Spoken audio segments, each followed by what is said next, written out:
नमस्ते। चर्चा में आपका स्वागत है। मैं हूं शिव मिश्रा। रमेश विधुड़ी ने लोकसभा में जो कहा, दानिश अली को संदर्भित करते हुए, उस पर बहुत है तौबा मच चुका है। लेकिन अब लोग तरह तरह से इस घटना का विश्लेषण कर रहे हैं, जो कि बहुत आवश्यक है। और उस संदर्भ में डॉक्टर निशिकांत दुबे, जो भाजपा के सांसद हैं, उन्होंने लोकसभा स्पीकर को एक पत्र भी लिखा है। और उसमें उन्होंने मांग की है कि पूरा घटनाक्रम है उसकी विस्तृत जांच की जानी चाहिए, और ये निहायत उचित बात है। लेकिन इसके पीछे एक और बहुत बड़ा रहस्य है, जिस पर संभवतः चर्चा नहीं की जा रही है। और मुझे लगता है निश्चित रूप से केंद्रीय खुफिया एजेंसियां इस पर निगाह रख रही होंगी, और भारतीय जनता पार्टी ने अपना होमवर्क जरूर किया होगा। तो वो रहस्य क्या है, इस पर आगे बढ़ने से पहले आपसे अनुरोध है कि अगर आपने ये चैनल सब्सक्राइब नहीं किया है तो कृपया से सब्सक्राइब कर लें, वीडियो को लाइक करें और इसे फ्रीली शेयर करें। अब आते हैं कि आखिर ऐसा क्या हुआ। सबसे बड़ी बात अगर आप देखें कि रमेश विधुड़ी जब बोल रहे थे, ऐसा लग रहा था कि वो बहुत सारी चीजें जानबूझकर कर रहे हैं। और उसके पीछे हो सकता है उकसावे की कार्रवाई हो, जो दानिश अली की आवाजें भी सुनाई पड़ रही थी। वहां जो लोग बैठे थे उन्होंने कहा कि उन्होंने बहुत तरह तरह की बातें की, मोदी के लिए गाली गलौज के शब्द इस्तेमाल किए। और उनका जो खुद का भाषण है दानिश अली का, उसमें बहुत सारी ऑब्जेक्शनेबल चीजें हैं, और उन्होंने एक तरीके से भाजपा और मोदी सरकार की पूरे भाषण में इस ढंग से खिंचाई की, कांग्रेस की तारीफ की। तो यहां से कहानी शुरू होती है। वास्तव में जब से लोकसभा के चुनाव नजदीक आए हैं, और ये हमेशा होता है कि साल भर पहले से तैयारियां शुरू हो जाती हैं, और कहा जाता है कि भारतीय जनता पार्टी 24 घंटे चुनाव के मूड में रहती है।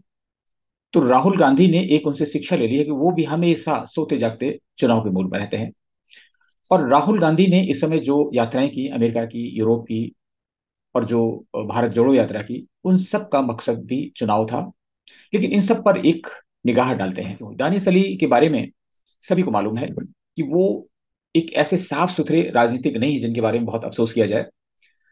संक्षिप्त में जो दानिश अली हैं, उन्होंने अपना राजनीतिक जीवन जेडीएस से शुरू किया, जनता दल सेकुलर, यानी देवगौड़ा की पार्टी से। और वो चूंकि दिल्ली के नजदीक है, हापुड़ के रहने वाले हैं, और जेडीएस को दिल्ली में टीवी चैनलों पर डिबेट में हिस्सा लेने के लिए और अपना प्रचार प्रसार करने के लिए एक ऐसा चेहरा चाहिए था जो इंग्लिश जानता हो, हिंदी भी जानता हो, बोलता हो, भारतीय जनता पार्टी की बुराई कर सके, कांग्रेस की बुराई कर सके, जहां कहीं जरूरत हो बोल सके तेजी से।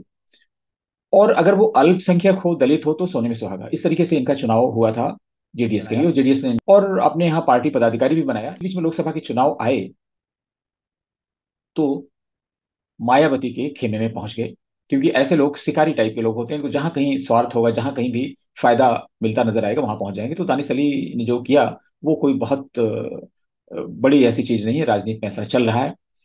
लेकिन बहुजन समाज पार्टी के कोटे से जब ये लोकसभा में पहुंचे, तो इनके कद में इजाफा हुआ। और इन्होंने जो सोचा कि इनकी जो पृष्ठभूमि थी, ये हमेशा भाजपा नरेंद्र मोदी का विरोध करते आए थे।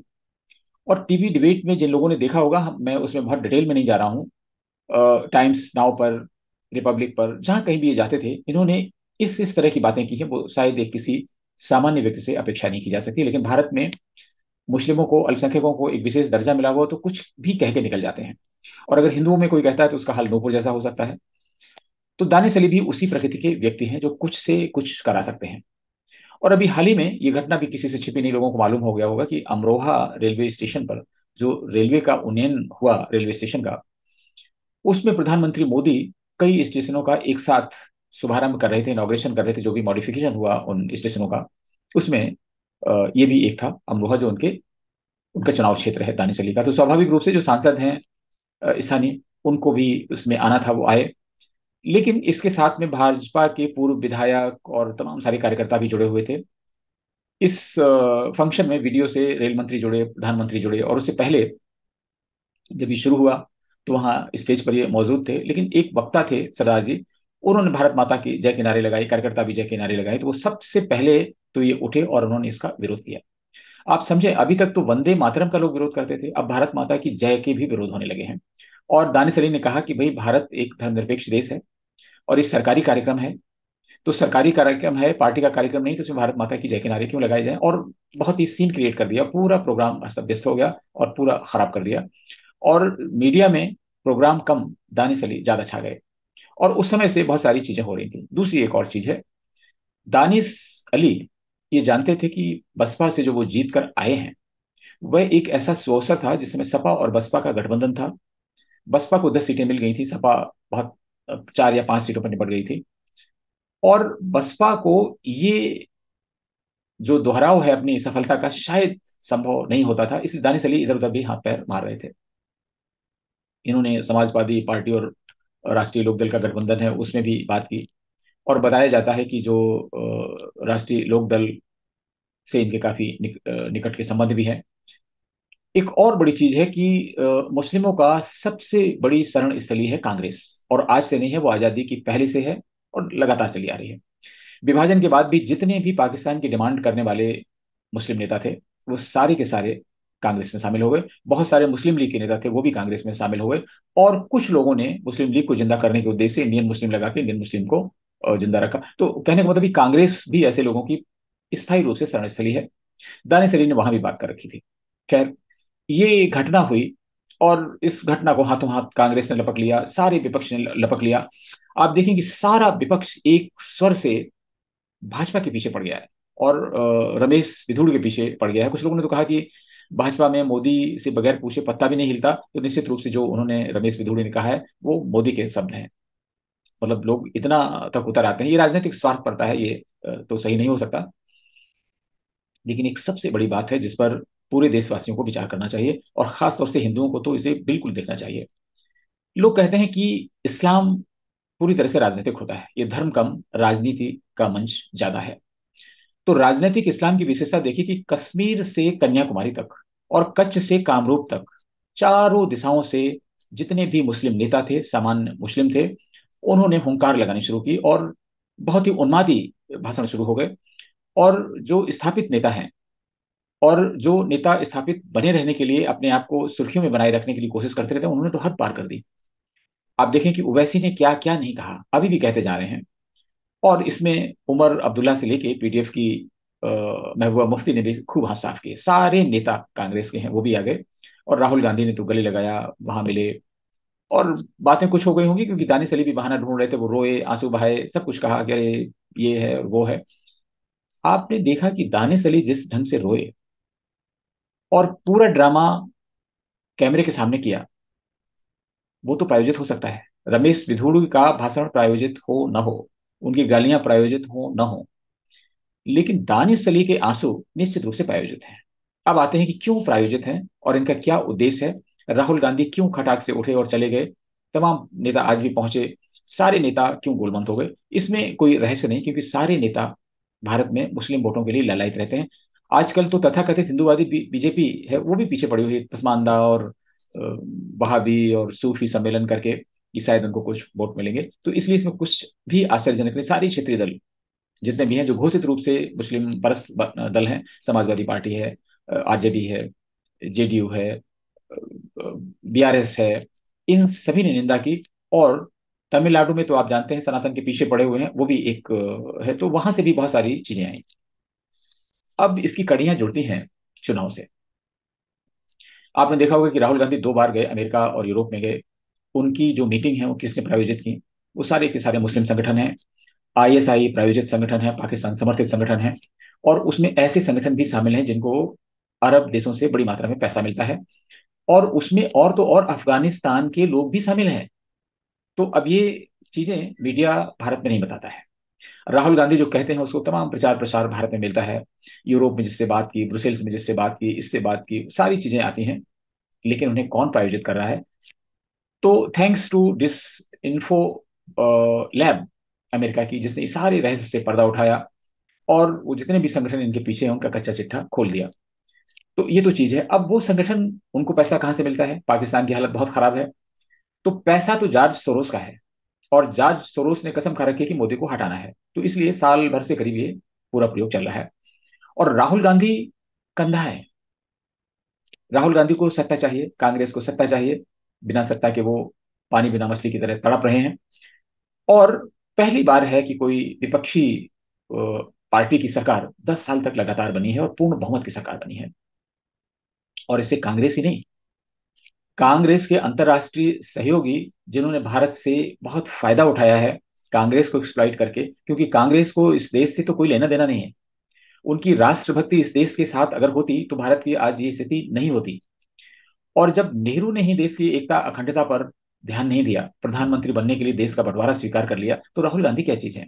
शायद राहुल अगर कोई उनको ये ऑफर दे कि आप इस्लामिक देश बनाने की घोषणा कर दीजिए, हम आपको प्रधानमंत्री बनाना 100% श्योर कर देंगे, तो शायद वो कर देंगे। राहुल गांधी की समझ पर तमाम लोग प्रश्न चिन्ह उठाएंगे। लेकिन जब इस तरह की समझ हो, राष्ट्र विरोधी हो जाए, देश विरोधी हो जाए, समाज विरोधी हो जाए, धर्म विरोधी हो जाए, सनातन विरोधी हो जाए, तो निश्चित रूप से सबका फर्ज बनता है कि उससे सावधान रहे। तो राहुल गांधी कद्दा है। उनको हो सकता है इतनी समझ ना हो कि कौन उनसे क्या कराने जा रहा है, उनके संज्ञान में ना हो, वो ना चाहते हो कि हम देश के खिलाफ ऐसा करेंगे। जो भी हो, जाने अनजाने में राहुल गांधी से ऐसा तो जरूर हो रहा है जो देश के विरुद्ध है। सत्ता में आना जाना लोगों का लगा रहता है। अगर सत्ता में सिर्फ समाज को तोड़कर, देश को तोड़कर ही आना है, तो ऐसा राजनीतिक दल भारत को स्वीकार्य नहीं है। और इस समय तो सारे दल एक हैं। और ये सारे दल, अगर आप देखें, जो भी 26 से 28 दल हो चुके हैं, एक भी ऐसा दल नहीं है जो हिंदुओं के पक्ष में कुछ भी बोलता हो। सारे के सारे दल मुस्लिम परस्त दल हैं। तो इसलिए इसकी जड़ें जॉर्ज सोरोस से भी जुड़ती हैं, और जॉर्ज सोरोस का पैसा भारत में आ चुका है। और ये पैसा तमाम गैर सरकारी संगठन है उनको पहुंच चुका है। अगर आप देखें, ट्विटर पर तमाम सारे योद्धा आ गए हैं, फर्जी नाम से, हिंदू नाम से उनके अकाउंट्स बने हुए हैं। और वो ऐसे हैं, अगड़े पिछड़े का झगड़ा स्वयं कर रहे हैं। सारे अकाउंट फर्जी हैं। एक अकाउंट किसी ब्राह्मण का बना हुआ है, तो दूसरा किसी यादव का बना हुआ है, तो तीसरा किसी दलित का बना हुआ है। और वो सब पैरोडी करके हैं, और वो आपस में इस तरह की तीर तलवार चला रहे हैं कि उससे समाज में विभेद पैदा हो रहा है। और उसमें सचमुच की जो अकाउंट होल्डर हैं, लोग हैं, वो भी उनके झांसे में आ जाते हैं और उनके वाद विवाद में शामिल हो जाते हैं। आपने देखा होगा कि इस समय कांग्रेस बहुत ज्यादा वाइब्रेंट है सोशल मीडिया में। तो वो अंतर्राष्ट्रीय एक एजेंसी है जो कांग्रेस को सहायता पहुंचा रही है चुनाव लड़ने में। क्योंकि यहां पर प्रशांत किशोर जैसे लोगों को तो बहुत लोग लगाते हैं। कांग्रेस की पहुंच अंतर्राष्ट्रीय स्तर पर है। और जो अंतर्राष्ट्रीय कांग्रेस के सहयोगी हैं, उन्होंने एक एजेंसी को लगाया हुआ है जो तमाम सारे ऐसे नैरेटिव पैदा करेगी जब तक लोकसभा चुनाव नहीं हो जाते हैं, कि हवा कांग्रेस के पक्ष में चले और किसी भी तरीके से मोदी को सत्ता से बाहर किया जा सके। तो कुछ घटनाएं ये लोग खुद कराएंगे, कुछ घटनाएं जो अपने आप होंगी उनका नैरेटिव स्थापित किया जाएगा। तो आपने देखा होगा कि जैसे ही दानिश अली के खिलाफ ये कहा गया, इतनी जल्दी ये मैसेज वायरल हुआ, इतनी जल्दी पूरी दुनिया में फैल गया। आपने देखा होगा कि बीबीसी के माध्यम से अरब देशों में जो उनके सहयोगी न्यूज चैनल्स हैं, जो उनकी न्यूज एजेंसीज हैं, सबके माध्यम से, चाहे वो अल जजीरा हो, चाहे गल्फ न्यूज एजेंसी हो, कहीं भी हो, सब जगह ये बातें फैल गई। और पूरे यूरोप में बीबीसी ने इस बात को फैलाया। अमेरिका में न्यूयॉर्क टाइम्स, वाशिंगटन पोस्ट आदि के माध्यम से सारी चीजें फैल गई। और इस बात को सभी तक पहुंचा दिया गया कि जब भारत की संसद में ये हो सकता है, तो फिर बाहर क्या होता होगा।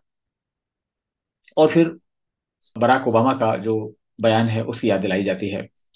तमाम लोगों की याद दिलाई जाती है कि भाई मोदी से ये सवाल करना चाहिए, माइनॉरिटीज की स्थिति अच्छी नहीं है। और वो नैरेटिव स्थापित करने की कोशिश हो रही है। आप देखिए, ओवैसी ने कहा कि वो दिन दूर नहीं जब लोकसभा में मुस्लिमों की मॉब लिंचिंग होने लगेगी। आप इतने निकृष्ट, इतने गिरे हुए राजनेताओं की बात सुनिए। ये वही है, रजाकार संगठन के लोग हैं, उन्हीं के वंशज हैं। और जो एमआईएम थी, जिन्होंने हैदराबाद में हिंदुओं पर अत्याचार किया था, जो हैदराबाद को स्वतंत्र देश बनाना चाहते थे, स्वतंत्र इस्लामिक राष्ट्र बनाना चाहते थे, वही एमआईएम है। उसके आगे सिर्फ ऑल इंडिया लगाकर आज ओवैसी अपनी पार्टी को चला रहे हैं। और ओवैसी पर तोहमत ये मढ़ दी जाती है कि वो भारतीय जनता पार्टी की बी टीम है। जैसा भारतीय जनता पार्टी उनको निर्देश देती है, वैसे ही वो कैंडिडेट खड़े करते हैं, वहां वहां से कैंडिडेट खड़े करते हैं। लेकिन ऐसा नहीं है। ओवैसी कौम के लिए समर्पित है। और उनकी भूमिका वही है जो जिन्ना की भूमिका है। वो आधुनिक भारत की जिन्ना बनना चाह रहे हैं। और उनकी जो पैठ है, मुस्लिम पर्सनल लॉ बोर्ड से लेके देवबंद तक हर जगह है। और आपने देखा होगा कि जितने इस तरह के कुख्यात नेता हैं, वो सब आपस में नेटवर्क हैं, आपस में जुड़े हुए हैं, और एक ही भाषा बोलते हैं। तो इसलिए वो भाजपा की बी टीम है, ये नहीं है, वो एक अलग चीज है। लेकिन निश्चित रूप से वो देश विरोधी बातें कर रहे हैं। और जो गजवाए हिंद है, उसको पुश कर रहे हैं। ये सारी जो चीजें हैं अंतर्राष्ट्रीय स्तर से, वो इसको पुश कर रही हैं। अब इसका साइड इफेक्ट के रूप में फायदा कांग्रेस को होता है, सपा को होता है, बसपा को होता है, इंडिया गठबंधन को होता है, किसको होता है वो एक अलग चीज है। लेकिन निश्चित रूप से जो कुछ भी हो रहा है, ये भारत विरोधी है, सनातन विरोधी है, और हिंदू विरोधी है। इसलिए इस तरह की घटनाएं कई बार टेस्ट करने के लिए करते हैं। जैसे पत्थरबाजी की घटनाएं होती हैं, ये हमेशा लोग अपनी तैयारी देखते हैं कि हम पत्थरबाजी करके कैसे नैरेटिव स्थापित कर सकते हैं। कैसे इन चीजों को रोक सकते हैं, कैसे लोगों में दहशत पैदा कर सकते हैं, डर पैदा कर सकते हैं, ये सारी चीजें पहले से तय की जाती हैं। उनका परिणाम भी तय किया जाता है कि कहाँ तक पहुंच के पीछे हट जाना है, कहाँ तक पहुंच के रुक जाना है। और ये आज से नहीं हो रहा है, ये उस समय शुरू हुई थी कवायद जब खलीफत आंदोलन भारत में शुरू किया गया था। उस समय से सख्त परीक्षण का काम चलता रहता है, अपनी तैयारी करते हैं और बीच में पत्थरबाजी से किसी भी तरीके से दंगे फसाद करके अपनी शक्ति का परीक्षण करते हैं। ठीक उसी तरह से जैसे कोई भी देश अपना परमाणु परीक्षण करता है, देखता है कि हम कहाँ खड़े हुए हैं, ये उसी तरह का शक्ति परीक्षण है। और ये नैरेटिव का सख्त परीक्षण था जो बिल्कुल सही बैठ गया। आप देखें पूरी घटनाएं, मणिपुर का नैरेटिव, और इसके बाद में नूह का नैरेटिव, इसके पहले मध्य प्रदेश, राजस्थान, गुजरात, पता नहीं बहुत सारी ऐसी घटनाएं हुई और वो सब टेस्ट केस थे। और ये इनका जो वॉल्यूम है, वो बढ़ता चला जा रहा है और लोकसभा चुनाव तक ये बढ़ता जा रहा है। कुछ घटनाएं वो खुद करेंगे, कुछ घटनाएं जो एनालिस होंगी उनको बढ़ाया जाएगा। इसलिए सभी को सावधान रहने की जरूरत है और भारत सरकार को तो बेहद सावधान रहने की जरूरत है। मैंने अपने कई आर्टिकल्स में जो पेपर में छपे हैं उनमें लिखा है, एक आध वीडियो में भी ये बात कही है कि ये जो नैरेटिव स्थापित किए जा रहे हैं, इसमें अंतर्राष्ट्रीय वामपंथ इस्लामिक गठजोड़ और जार्ज सोरोस इन सब का संगठन पूरी तन्मयता से काम कर रहा है। और पैसे अनाप शनाप आने वाले हैं, कुछ तो आ चुके हैं।